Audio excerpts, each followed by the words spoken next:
ආයුබෝවන් කියලා පිළිගන්නවා තෙනු ටෙක්නොලොජිස් YouTube නාලිකාවට. ඔයගොල්ලෝ දන්නවද මේ මොකක්ද කියලා?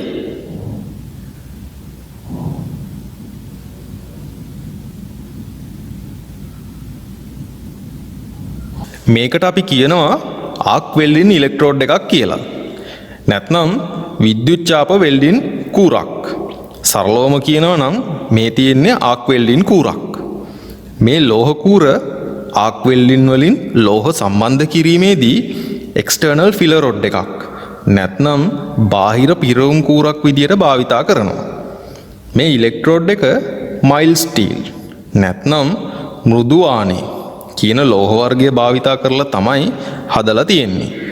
එහෙනම් මේ තියෙන්නේ මයිල්ඩ් ස්ටීල් ආක් වෙල්ඩින් ඉලෙක්ට්‍රෝඩ් එකක්. හරි. මේ තියෙන්නේ මම අලුතෙන් ගත්තු මයිල්ඩ් ස්ටීල් වෙල්ඩින් කූරු පෙට්ටියක්.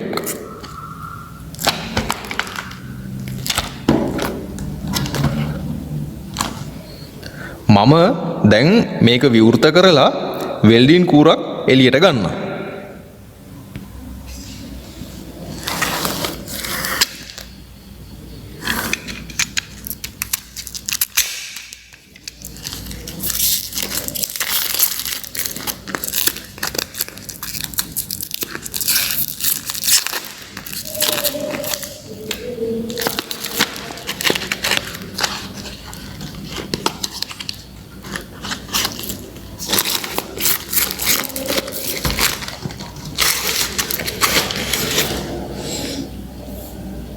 මෙන්න තියෙනවා අලුත්ම වෙල්ඩින් ඉලෙක්ට්‍රෝඩ් එකක්.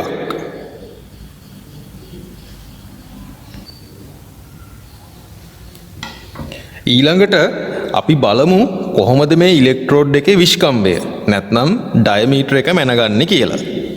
මේ කූරේ විස්කම්භය මැනගන්න මම භාවිතා කරනවා කුඩා මිනුම මිලිමීටර් 0.05ක් වන වර්නියර් කැලිපර් එකක්.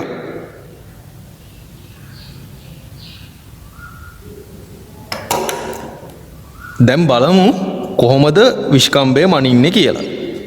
මේ තියෙන්නේ මගේ වෙල්ඩින් ඉලෙක්ට්‍රෝඩ් එක.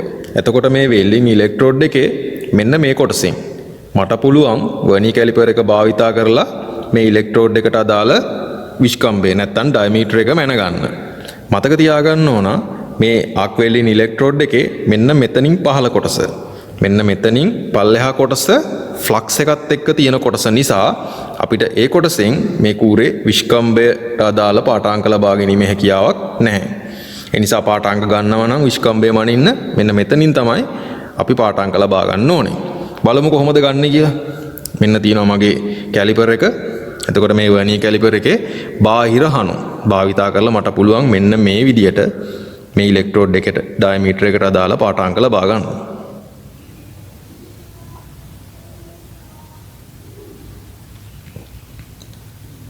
මම මේකේ ෆොටෝ එකක් දාන්නම් ඔයගොල්ලන්ට පාඨාංකය ගන්න විදිය බලා ගන්න. හොඳයි. කොහොමද වර්නියර් කැලිපර් එකේ මේ පෙන්නලා තියෙන පාඨාංකය ගණනය කරන්නේ? අපි මේ වර්නියර් කැලිපරය මූලාංක දෝෂ නැති නිවැරදි වර්නියර් කැලිපරයක් ලෙස සලකනවා. ඔයගොල්ලන්ට පේනවා ඇති මෙන්න මේ කොටස වර්නියර් කැලිපරේ ප්‍රධාන පරිමාණය. ඒ වගේම පහළින් තියෙනවා වර්නියර් කැලිපරේ වර්නියර් පරිමාණය. එතකොට බලන්න වර්නියර් පරිමාණයේ ශූන්‍ය සලකුණ ප්‍රධාන පරිමාණයේ මිලිමීටර් 2 කියන සලකුණට දකුණු පැත්තෙන් තියෙනවා. ප්‍රධාන පරිමාණයේ මිලිමීටර් 2 කියන සලකුණට දකුණු පැත්තෙන් තමයි වර්නියර් පරිමාණයේ ශූන්‍ය සලකුණ තියෙන්නේ. එහෙනම් අපිට පුළුවන් මේ පෙන්නලා තියෙන පාඨාංක වලින් මිලිමීටර් 2 කියන එක කෙලින්ම කියව ගන්න. එහෙනම් අපි ලියනවා මිලිමීටර් 2 ධන. ඊළඟට කොහොමද ඉතිරි ටික සොයාගන්නේ? අපි දන්නවා මේ වර්නියර් කැලිපරේ කුඩා මිනුම මිලිමීටර් 0.05යි කියලා. ඔයගොල්ලන්ට පේනවා ඇති ප්‍රධාන පරිමාණයේ කොටසක් සහ වර්නියර් පරිමාණයේ කොටසක් මෙන්න මේ ස්ථානයේදී එකිනෙක සමපාත වෙලා තියෙනවා. ඒ වගේම තමයි සමපාත වෙලා තියෙන ස්ථානයට වර්ණීය පරිමාණයේ කොටස් 10ක් තියෙනවා. සමපාත වෙලා තියෙන ස්ථානයට වර්ණීය පරිමාණයේ කොටස් 10ක් තියෙනවා. එහෙනම් අපිට පුළුවන් වර්ණීය කැලිපරයේ කුඩා මෙනුව 0.05 වැඩි කරගන්න වර්ණීය පරිමාණයේ සමපාත වෙලා තියෙන කොටස් ගණනය. නම් කොටස් 10යි. එතකොට ඔයගලන්ට හම්බ වෙනවා මිලිමීටර් 2 ධන 0.05 10න් වැඩි කරාම 0.5 මිලිමීටර්. මේක සුළු කරාම ඔයගලන්ට හම්බ වෙනවා මේ ඉලෙක්ට්‍රෝඩ් එකේ ඩයමීටර් එක. ඒ කියන්නේ මිලිමීටර් 2.5ක් කියලා උත්තරයක් එනවා. ඒ වගේම තමයි මේ වෙල්ඩින් ඉලෙක්ට්‍රෝඩ් එකේ දිග මිලිමීටර් 300ක් වෙනවා.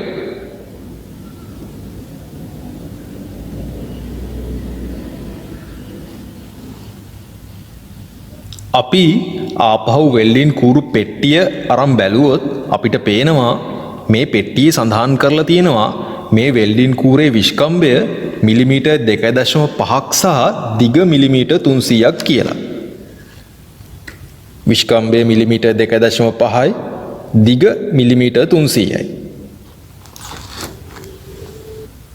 මේ වෙල්ඩින් ඉලෙක්ට්‍රෝඩ් එකේ කෙළවරක සඳහන් කරලා තියෙනවා MT12 E6013 කියලා කේතාංකයක් නැත්නම් කෝඩ් එකක්.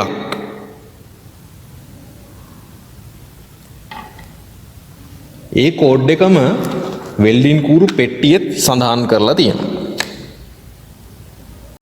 එහෙනම් මෙන්න මේ E6013 කියන්නේ මයිල් ස්ටීල් වෙල්ඩින් කූරු හඳුන්වන්න භාවිතා කරන කේතාංකය.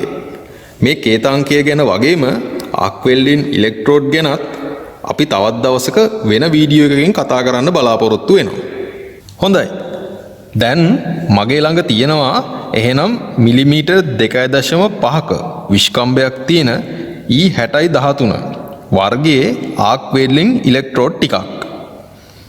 මේ E6013 කියන ආක් වෙල්ඩින් ඉලෙක්ට්‍රෝඩ් වර්ගය කර්මාන්තයේදී විෂ්කම්භාගයන් කිහිපයකින් හා දිග ප්‍රමාණ කිහිපයකින් දකින්න පුළුවන්.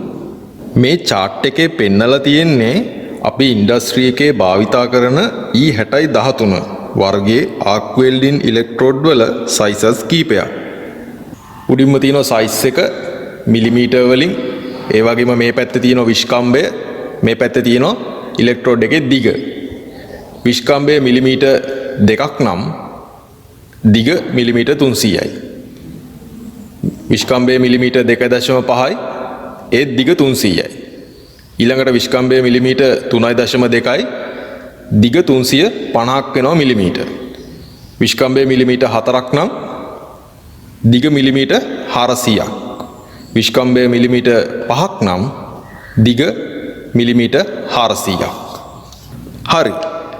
දැන් මට ඕන මේ මිලිමීටර් 2.5ක විෂ්කම්භය තියෙන E6013 වර්ගයේ ආක් වෙල්ඩින් ඉලෙක්ට්‍රෝඩ් එකක් කඩෙන් මිලදී ගන්න. අපි කොහොමද මේක කඩේට ගිහිල්ලා ඉල්ලන්නේ? මුලින්ම කියන්න ඕන කැමතිනම් මේ වෙල්ඩින් ඉලෙක්ට්‍රෝඩ් පෙට්ටි වශයෙන් වගේම අවශ්‍ය නම් ඉලෙක්ට්‍රෝඩ් කිහිපයක් බැගින් උනත් මිලදී ගැනීමේ හැකියාව පවතිනවා. ඉතින් E6013 වර්ගයේ මිලිමීටර් 2.5ක විෂ්කම්භයක් තියෙන ආක් වෙල්ඩින් කූරු පෙට්ටියක නම් ඒ පෙට්ටියේ වෙල්ඩින් කූරු 150ක් තියෙනවා. එහෙනම් මේ වෙල්ඩින් කූරක් මිලදී ගන්නකොට E6013 මිලිමීටර් 2.5ක විෂ්කම්භයක් නැත්නම් මිලිමීටර් 2.5ක ඩයමීටර් එකක් තියෙන ආක් වෙල්ඩින් කූරක් දෙන්න කියලා ඉල්ලන්න පුළුවන්. ඒ වුණාට ඔයගොල්ලන්ට ඇහිලා ඇති ඊටමත් බහුලව භාවිතා කරන මීට වෙනස් ආකාරයක්. 10 කූරක් දෙන්න. එහෙම නැත්නම් 12 කූරක් දෙන්න. මොනවද මේ 10 කූරු? මොනවද මේ 12 කූරු? අපේ කර්මාන්තයේ නැත්නම් ඉන්ඩස්ට්‍රි එකේ භාවිතා කරනවා SWG කියන අගයන් කිහිපයක්. මේකට දීර්ඝ නම තමයි ස්ටෑන්ඩඩ් වයර් ගේජ් කියන එක. විශේෂිත වූ මිලිමීටර් අගයන් කිහිපයකට අදාළව ඊට අනුරූප SWG අගයන් කිහිපයක් ඉන්ඩස්ට්‍රි එකේ භාවිතා කරනවා. අපි බලමු ඒ මොනවද කියලා. මේ chart එකේ මෙන්න මේ පැත්ත පෙන්වලා තියෙනවා SWG අගයන් කීපයක්. ඒ වගේම ඒ SWG අගයන් වලට අනුරූපව විස්කම්බයට අදාළව මිලිමීටර අගය මේ පැත්තේ පෙන්වලා තියෙනවා. SWG අගය 18යි නම් විස්කම්බය මිලිමීටර 1යි. SWG අගය 16යි නම් විස්කම්බය මිලිමීටර 1.5යි. SWG අගය 14 නම් විස්කම්බය මිලිමීටර 2යි. SWG අගය 12යි නම් විස්කම්බය මිලිමීටර 2.5යි. SWG අගය 10 නම් විස්කම්බය මිලිමීටර 3.2යි. SWG අගය 8 නම් විස්කම්බය මිලිමීටර 4යි. SWG අගය 6 නම් විස්කම්බය මිලිමීටර 5යි. ඒ වගේම SWG අගය 4 නම් විස්කම්බය මිලිමීටර 6ක් වෙනවා. ඉතින් මේ chart එක බැලුවම ඔයගොල්ලන්ට පේනවා ඇති මිලිමීටර අගය වැඩි වෙනකොට SWG අගය ක්‍රමයෙන් අඩු වෙලා තියෙනවා කියන එක. මිලිමීටර අගය වැඩි වෙනකොට SWG අගය ක්‍රමයෙන් අඩු වෙලා තියෙනවා. හරි. දැන් බලන්න මන් ළඟ තියෙන ආක් වෙල්ඩින් ඉලෙක්ට්‍රෝඩ් එකට අදාළ SWG අගය කීයද කියලා. ඔයගොල්ලන්ට පේනවා ඇති SWG අගය 12යි කියලා. දැන් ඔයගොල්ලන්ට පුළුවන් කඩේට ගිහිල්ලා ඉල්ලන්න E6013 වර්ගයේ 12 ආක් වෙල්ඩින් කූරක් දෙන්න කියලා. නැත්නම් E6013 12 කූරක් දෙන්න. විස්කම්බය මිලිමීටර 3.2ක් වෙන කූරක් අවශ්‍ය නම් E6013 10 කූරක් දෙන්න. ඔය විදිහට ඔයගොල්ලන්ට පුළුවන් කඩේට ගිහිල්ලා එනම් වෙල්ඩින් ඉලෙක්ට්‍රෝඩ් එකක් මිලදී ගන්න. E6013 වගේම විවිධ කේතාංක නැත්නම් කෝඩ්ස් වලින් හඳුන්වන තවත් ආක් වෙල්ඩින් ඉලෙක්ට්‍රෝඩ් කර්මාන්තයේ භාවිතා කරනවා. උදාහරණ විදියට E6010, E6011, E7018, E7016, E7024 ගන්න පුළුවන්. හොඳයි. තෙනු ටෙක්නොලොජිස් අපි හිතනවා ආක් වෙල්ඩින් කූරක් කඩෙන් මිලදී ගන්න ආකාරය වගේම SWG අගයන් ගැනත් ඔයගොල්ලන්ට අවබෝධයක් ලැබෙන්න ඇති කියලා. ඉතින් ආරාධනා කරනවා නවීන ලෝකයේ විද්‍යා තාක්ෂණික දැනුම ලබා ගන්න තෙනු ටෙක්නොලොජිස් අපේ YouTube channel එකත් එක්ක එකතු වෙන්න කියලා. ඔයගොල්ලන්ගේ වටිනා කාලය තෙනු ටෙක්නොලොජිස් අපේ වීඩියෝ එක බලන්න වැය කළාට ස්තුතියි. හැමෝටම සුබ දවසක්.